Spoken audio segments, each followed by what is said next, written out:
Career के शुरुआती दिनों में सबसे मुश्किल केस जिसने आपको अंदर तक झकझोर दिया। आप भावुक हो गए हैं। नौकरी भी चली गई, पैसा भी खत्म हो गया। आपको क्या लगता है कि 45 की उम्र के बाद अगर किसी में कोई सिम्टम नहीं भी है तो कौन सी जांच करवानी चाहिए? मेरे घर के बगल में एक महिला का एक केस मैंने देखा कि वो अचानक सीढ़ियों से उतर रही हैं और उतरते उतरते ही उनका पैर फ्रैक्चर हो गया। नमस्कार, आज मेरे साथ हैं Rays diagno interventions private limited के chairman doctor Ramveer Sharma. Doctor Ramveer Sharma ji, बहुत बहुत स्वागत है आपका आज की हमारी इस पॉडकास्ट में। धन्यवाद सौरभ जी। डॉक्टर साहब, शुरुआत कैसे हुई? सुदूर गांव से, अलीगढ़ से आप हैं, वहाँ से बनारस तक का सफ़र जानना चाहेंगे। बिल्कुल, बहुत अच्छी बात कही है आपने। सफ़र तो बहुत लंबा है। ज़िला अलीगढ़ की पश्चिम सीमा पर मेरा गांव, जो वृंदावन और मथुरा के नज़दीक आता है, एक किसान परिवार से संबंध रखते हुए मैं मेडिकल में गया और वहाँ से मेरा सफ़र दिल्ली सफदरजंग हॉस्पिटल, एम्स दिल्ली होते हुए काशी विश्वनाथ की नगरी, बाबा विश्वनाथ की नगरी में वाराणसी में मैं आया, जहाँ पर ये रेज डायग्नो इंटरवेंशन का सफ़र शुरू हुआ। करियर के शुरुआती दिनों में सबसे मुश्किल केस जिसने आपको अंदर तक झकझोर दिया। मैंने मौत को बहुत करीब से देखा है लोगों की, क्योंकि कैंसर एक ऐसी बीमारी है जिसकी वजह से लोग हिल जाते हैं। खुद तो हिलता है, लेकिन उसका परिवार भी बुरी तरह से टूट जाता है। आप भावुक हो गए हैं।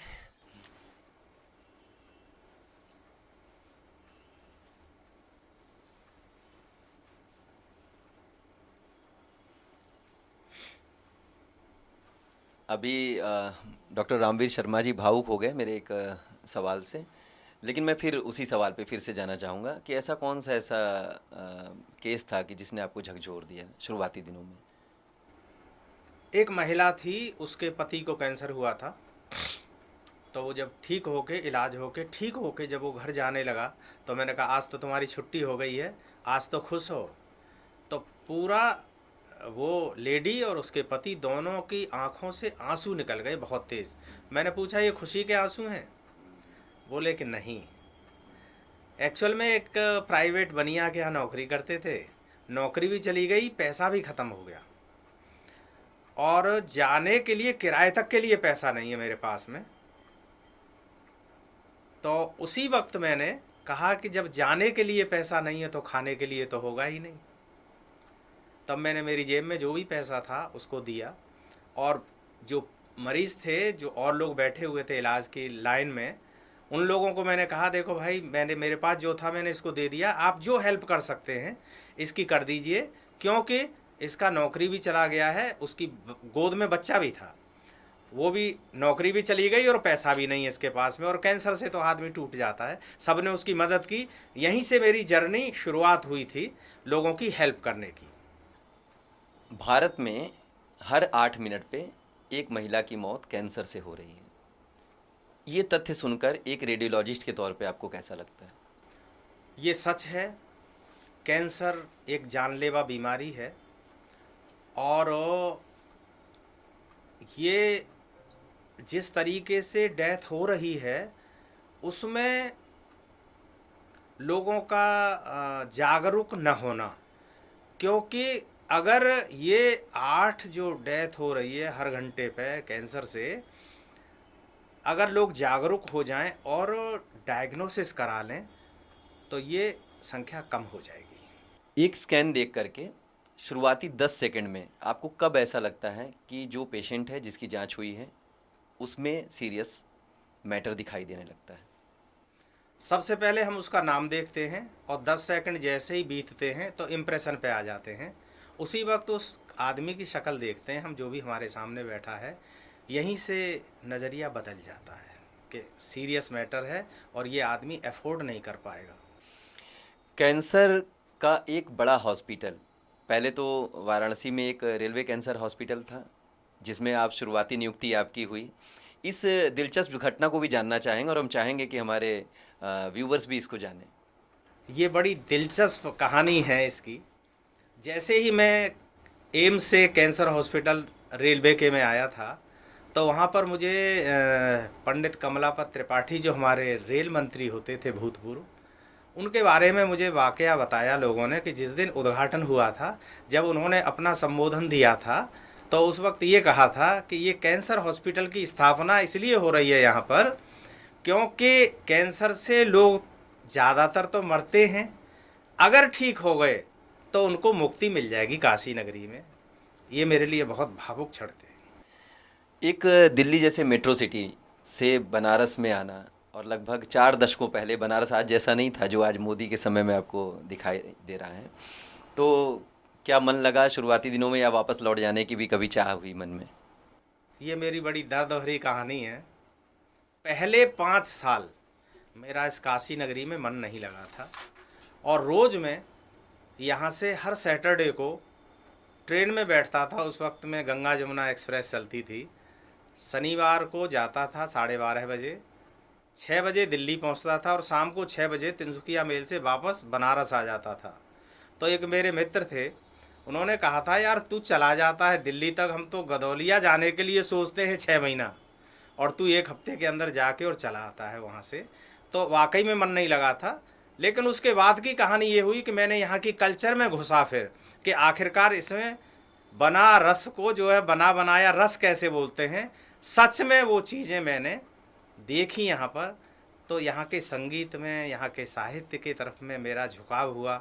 यहाँ स्टेज बहुत बढ़िया होते थे, उनमें भी मैं गया, और संकट मोचन का संगीत समारोह सुनने जाता था मैं। तो तब लोग जब ताली बजाते थे, वही रस मुझे मिला यहाँ पर, तो मैं यहाँ रुक गया। ये बड़ी दिलचस्प बात आपने बताई कि संकट मोचन संगीत समारोह, क्योंकि मुझे लगता है देश विदेश से लोग इस समारोह को देखने के लिए आते हैं। तो आप तो डॉक्टरी फील्ड से हैं, आपका दूर दूर तक लेना देना नहीं, तो क्या खोजते थे उस समारोह में? उस समारोह में जो दिल से जुड़ा हुआ भगवान तक पहुँचाने का काम, एक संगीत ही ऐसा जो माध्यम बनता है। तो मुझे वहाँ पर वही खोजने को मिलता था। एक दिन मॉर्निंग टाइम में मैं दर्शन करने आया था, जब मुझे मालूम नहीं था, तो अनूप जलोटा का भजन चल रहा था उस टाइम पे। मैं दर्शन करने गया था, तो उसी वक्त मेरा कनेक्ट ईश्वर से और बाबा संकट मोचन से और बाबा विश्वनाथ से जुड़ गया था। कौन से 5 सिम्टम्स ऐसे हैं जो एक रेडियोलॉजिस्ट के तौर पे आपको लगता है कि किसी भी व्यक्ति के लिए रेड फ्लैग हो सकते हैं? पहला है, देखिए, जागरूकता। अगर आदमी जागरूक है तो उसमें से एक पॉइंट कट जाएगा, वो फिर अपने अच्छे के लिए चला जाएगा। दूसरा चीज़ होती है लापरवाही जो करते हैं लोग, क्या ठीक है कोई चीज़ है तो छोड़ दिया, उसको रहने देते हैं। तीसरी चीज़ ये होती है कि वो दोस्तों में बात करता है, यार हमको तो ये प्रॉब्लम हो रही है, तो क्या किया जाए, तो वो जो सलाह देगा, जैसा दोस्त होगा वैसी ही सलाह देगा, बोले जाने दो यार, छोड़ो ना। चौथी बात ये होती है कि वो फिर सोचता है उस चीज़ को। सोचने के बाद में आगे का स्टेप जब उठाएगा 5वें बार में, तब वो असली हकीकत के तरफ जाता है कि यार मेरी तो तकलीफ़ बढ़ती जा रही है, अब मुझे ये दिखाना चाहिए। तब वो डॉक्टर के पास जाता है, तब उसका निदान होता है उसमें। आपके बेटे का भी डायग्नोस के क्षेत्र में एक बड़ा नाम है, डॉक्टर अपूर्व वीर शर्मा। तो एक पिता के तौर पे बेटे को डॉक्टर बनाना आपकी चॉइस थी कि ये बेटे का सपना था? ये चॉइस तो मेरी थी, उनका तो आईएएस में जाने का मन था। लेकिन क्योंकि मैं इस फील्ड से था, मैंने दर्द लोगों के देखे थे, उनको बयां करता था घर में, तो यही हुआ कि एक मानव सेवा करने के लिए वहाँ तो बहुत लोग पहुँच जाएंगे, लेकिन ये सेवा क्या करोगे, इसमें काशी में और आसपास की पेरी फेरी में जितने भी ज़िले आते हैं, उनकी सेवा तुम इस प्रोफेशन से कर सकते हो, इसलिए उसमें मत जाओ, ये मेरी इच्छा है। तो ईश्वर की कृपा से वो पूरी हुई, और एक नाम है उनका डायग्नोस्टिक रेडियोलॉजी में और इंटरवेंशन रेडियोलॉजी में, जो उन्होंने कीर्तिमान स्थापित किया था यहाँ पर इंटरवेंशन रेडियोलॉजी में, क्योंकि प्राइवेट में कोई डायग्नोस्टिक में इंटरवेंशन रेडियोलॉजी नहीं होती थी, तो वो रिस्क मेरे बेटे ने उठाया था, हम लोगों के साथ मिलके तो इंटरवेंशन रेडियोलॉजी का कार्य शुरू किया था। अभी आम तौर पे लोगों के बीच में एक अवधारणा है, सबको लगता है बेटा पढ़ लिख जाएगा तो विदेश चला जाएगा और कम पढ़ा लिखा रहेगा तो अपने पास रहेगा। आपके साथ ये अलग ही चीज़ मुझे दिखाई दे रही है। एक तो बड़ा लायक आपका बेटा है, आपने मुझे पहले बताया भी था कि शायद बीएचयू के एंट्रेंस के टेस्ट को भी अगले ने बहुत ही अव्वल दर्जे से उसको क्वालिफाई किया था। तो बच्चा लायक भी है, बच्चा विदेश भी नहीं गया, तो ये घटना कैसे आपके साथ घट रही है? बेटे ने अभी जब इंटरवेंशन रेडियोलॉजी, उसको बोलते हैं PDCC, DM intervention radiology neuro and vascular किया था उन्होंने। तो उन्होंने कहा था मैं तो विदेश जाऊंगा, अभी अमेरिका जा रहा हूँ, मैं यहाँ पर ये सीटी, एमआरआई, अल्ट्रासाउंड ये सब नहीं करूँगा। तो मुझे वही घटना याद आ गई जो सबके साथ घटती है। दो से ही जिंदगी शुरू होती है, मियाँ बीवी से, और अंत में बच्चे, परिवार आता है, और लास्ट में फिर वही दो रह जाते हैं। तो यही चीज़ मुझे घर कर गई। तब मैंने बेटे से कहा कि तुमको यहीं रहना है, हमारे भारतीय लोगों की सेवा करनी है, विदेशों में तो सब जगह से लोग चले जाते हैं। तो उन्होंने फिर इस प्रण को लिया। उन्होंने कहा मुझे तो हाइब्रिड कैथ लैब चाहिए। तब ये कैथ लैब का सपना पूरा हुआ और इंटरवेंशन का काम प्राइवेट में डायग्नोस्टिक में शुरू हुआ, जो बहुत ही फुल फ्लैश्ड, जिसमें आईसीयू बनाया गया, वेंटिलेटर लिया गया, उससे स्टार्ट किया था, जिससे कोई भी मिसहैपनिंग हो तो उसको हम संभाल सकें। आपके समय में एक्सरे रिपोर्ट्स आती थी। एक्सरे से पिछले 4 दशकों में, लगभग 40 सालों में क्या कुछ बदला?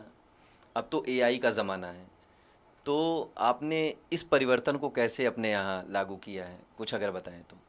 बिल्कुल, सच में आपके सवाल में मेरी पूरी जर्नी 40 साल की आ गई है। स्टार्टिंग एक्सरे से ही हुई थी। हमारी रेडियोलॉजी की डायग्नोस्टिक के क्षेत्र में केवल एक्सरे ही हमारे पास होता था 40 साल पहले। उसके बाद समय बदला, चीज़ें आईं, और आज हम एआई तक अपने सेंटर को ही लेके आ गए हैं, रेज डायग्नो इंटरवेंशन को, जो आज वहाँ पर विश्व की पहली एआई सीटी स्कैन की मशीन हमारे पास मौजूद है। बनारस और उसकी पेरीफेरी में जो ज़िले हैं, उसको तो इसका लाभ मिल रहा है, लेकिन कौन से और ऐसे ज़िले हैं जहाँ पे आपने अपने इस काम को लेकर के कोई सपना देखा? एक सपना लोगों को देख के आता था, और उनकी जो कष्ट होता था उनको देख के लगता था कहाँ से आते हैं। बोले रावड़गंज, शक्तिनगर, सोनभद्र और उधर के इलाके जहाँ पर आते हैं, उनसे लोग 20, 30, 40 की संख्या में आते थे, और वो सुबह के आते थे, बिना खाए आते थे, जांच कराते थे, उनके बाद में फिर वो नाश्ता करने जाते थे।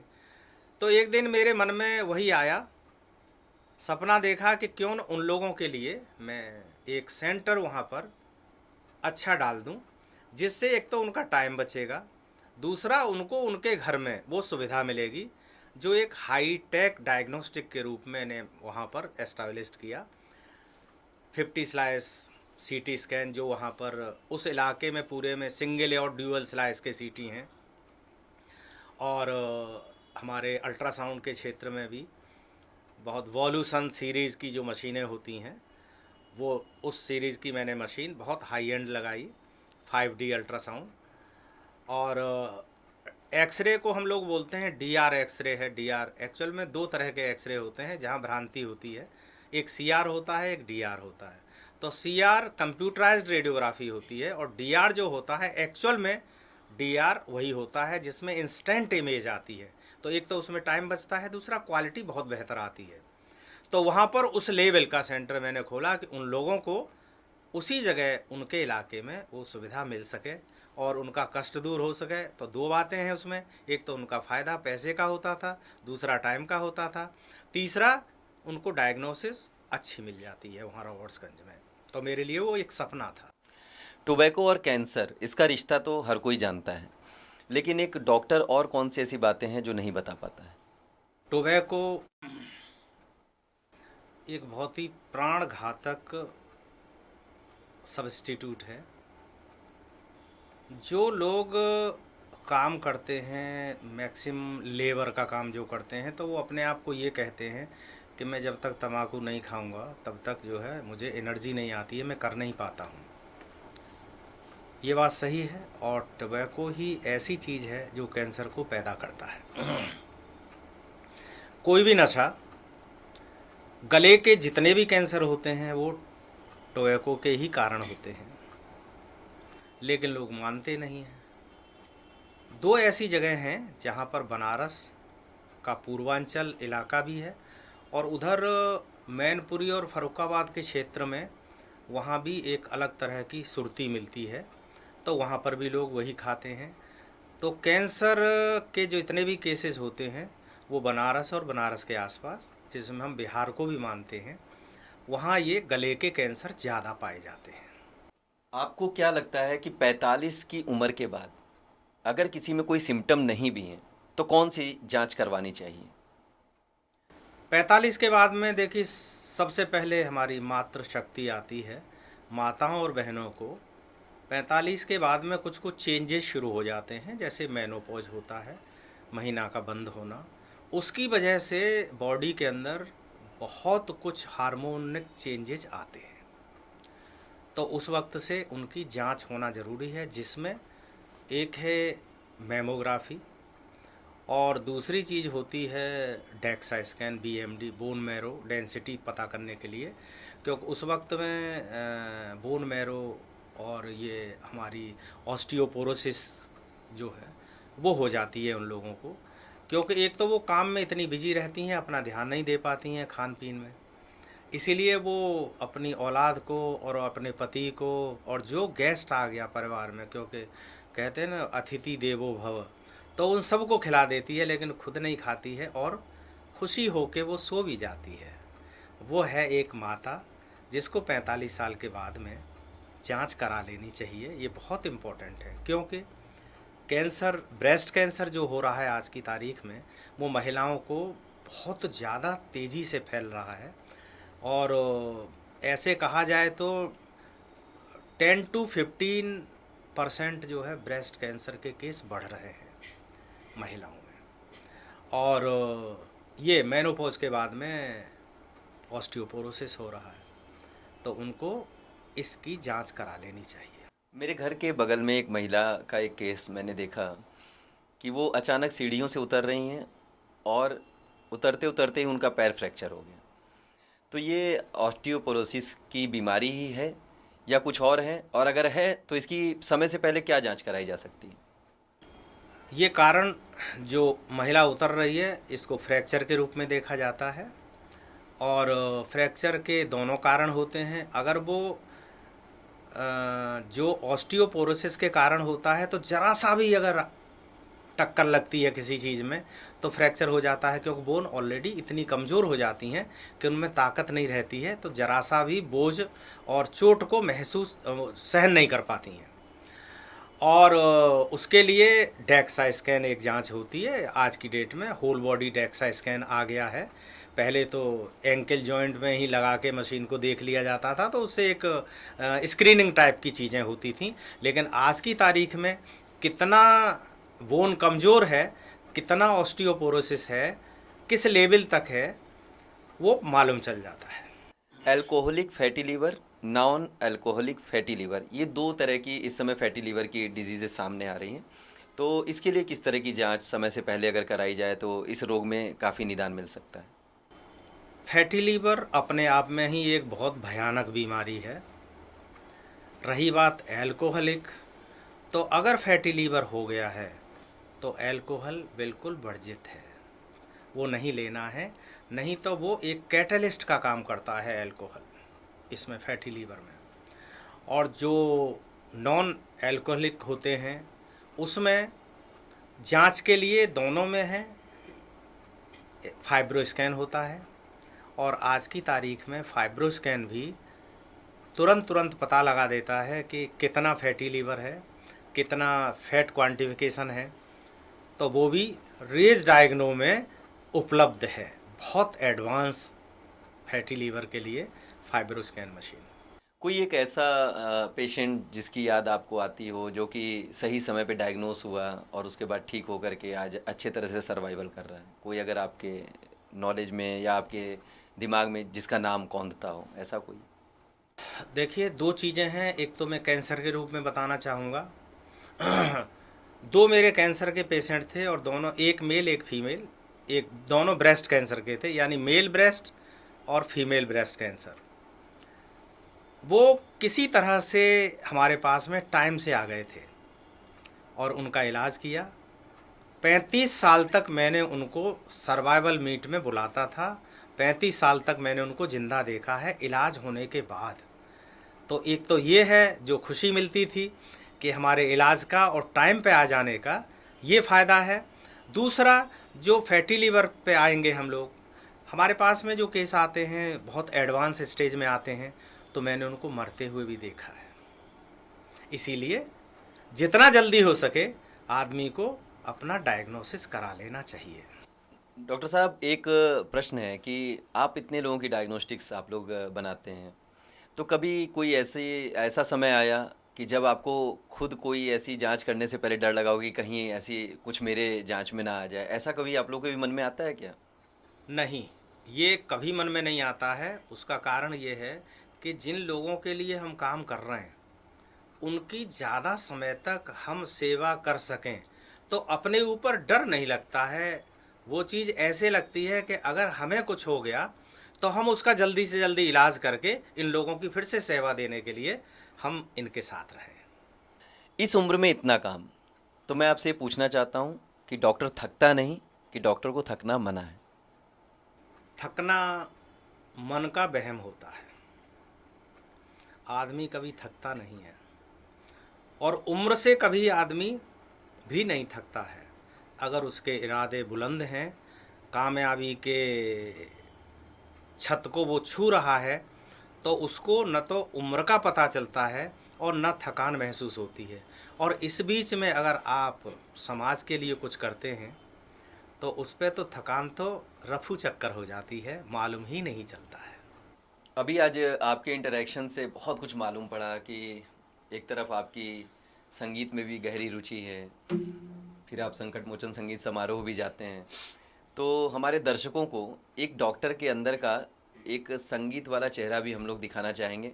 तो अगर होली का इस समय अभी बीता है और आपकी इतनी गहरी रुचि है और आप ब्रज से भी हैं, तो अगर कुछ हमारे व्यूवर्स को आप सुनाना चाहें होली गीत में, तो ज़रूर हम लोग सुनना चाहेंगे। संगीत को मैं बहुत सबसे कठिन चीज़ों में अगर मानता हूँ तो संगीत को ही मानता हूँ।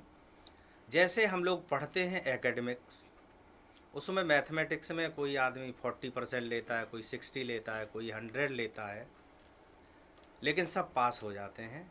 वो मैथमेटिक्स पास किया, एक ये होती है। संगीत एक ऐसी सब्जेक्ट है जहाँ पर केवल और केवल 100% होगा तभी संगीत का आनंद उठा पाता है, नहीं तो सुनने में आता है कि सड़े टमाटर फेंकते हैं। तो जो आदमी तबला बजा रहा है, जो गाना गा रहा है, जो ढोलक बजा रहा है, वो सारी चीज़ें एक लेवल में, यानी 40% है तो 40 होनी चाहिए और 100% है तो 100 होनी चाहिए, नहीं तो भूचाल आ जाएगा जब आगे पीछे हो जाएगा। तो इसलिए संगीत को मैं बहुत कठिन चीज़ों में मानता हूँ, लेकिन संगीत ही एक ऐसी चीज़ है जिसको हर आदमी गुनगुनाता है। तो मैं भी गुनगुना सकता हूँ। अभी जैसे ब्रज से हूँ तो सारी होली का समय चल रहा है। होली के समय में तो ब्रज से ही होली शुरू हुई है। राधा और कृष्ण की होली की परिकल्पना सारी दुनिया में मशहूर है, काशी तक भी आती है। इसीलिए मैं एक गुनगुनाऊंगा ब्रज का होली गीत। आज बिरज में होरी रे रसिया, आज बिरज में होरी रे रसिया, होरी रे रसिया बरजोरी रे रसिया, होरी रे रसिया बरजोरी रे रसिया, आज बिरज में होरी रे रसिया, आज बिरज में होरी रे रसिया। जी हाँ, अभी आप लोग सुन रहे थे पॉडकास्ट डॉक्टर रामवीर शर्मा जी, जो कि चेयरमैन हैं रेस डायग्नो इंटरवेंशंस प्राइवेट लिमिटेड के। और आपने आज हमारी इस पॉडकास्ट में ज़रूर ये देखा होगा कि कैसे एक डॉक्टर जितना कठोर हो करके इलाज करता है, उसके अंदर एक मर्मस्पर्शी हृदय भी होता है, और उस हृदय से जब तार झंकृत होते हैं तो वो बोलते हैं, आज बिरज में होली रे रसिया। ठीक है, इसी के साथ आप सभी लोगों को बहुत बहुत धन्यवाद, नमस्कार। और अगली किसी एक नई पर्सनैलिटी के साथ हम लोग ज़रूर आपके बीच में जल्दी उपलब्ध होंगे। नमस्कार, धन्यवाद।